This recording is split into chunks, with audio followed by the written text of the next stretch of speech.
ശബരിമല സ്വർണ്ണക്കൊള്ളക്കേസിൽ അന്വേഷണ സംഘത്തിന്റെ നിർണായക നീക്കം. മുൻ ദേവസ്വം ബോർഡ് പ്രസിഡന്റ് എൻ വാസുവിനെ അറസ്റ്റ് ചെയ്തു. കട്ടിളപ്പാളിയിലെ സ്വർണ്ണപ്പാളികൾ മഹസറിൽ ചെമ്പെന്ന് രേഖപ്പെടുത്തിയ വാസു കേസിൽ മൂന്നാം പ്രതിയാണ്. ശബരിമല സ്വർണ്ണക്കൊള്ളക്കേസിൽ അറസ്റ്റിലാകുന്ന പ്രധാനിയാണ് മുൻ ദേവസ്വം കമ്മീഷണറും ദേവസ്വം ബോർഡ് പ്രസിഡന്റുമായ എൻ വാസു. തുടർച്ചയായി 2 ദിവസം നീണ്ട ചോദ്യം ചെയ്യലിനൊടുവിലാണ് പ്രത്യേക അന്വേഷണ സംഘം അറസ്റ്റിലേക്ക് നീങ്ങിയത്.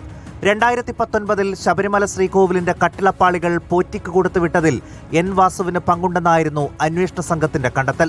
കേസിൽ മൂന്നാം പ്രതിയായി ഉൾപ്പെടുത്തുകയും ചെയ്തു. ശബരിമലയിലെ സ്വർണ്ണപ്പാളികൾ ചെമ്പാണെന്ന് രേഖപ്പെടുത്തുകയും അത് ദേവസ്വം ബോർഡിന്റെ അംഗീകാരത്തിനായി നൽകുകയും ചെയ്തത് വാസുവാണെന്നായിരുന്നു അന്വേഷണ സംഘത്തിന്റെ കണ്ടെത്തൽ. മുൻ എക്സിക്യൂട്ടീവ് ഓഫീസർ സുധീഷ് കുമാറിന്റെ വീട്ടിൽ നിന്നാണ് വാസു നൽകിയ ഈ നിർണായക കത്ത് അന്വേഷണ സംഘം കണ്ടെത്തിയത്.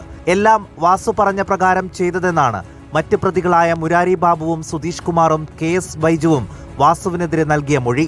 ഇതുകൂടി കിട്ടിയതോടെ വാസുവിന്റെ അറസ്റ്റ് അനിവാര്യമായി. News desk reporter.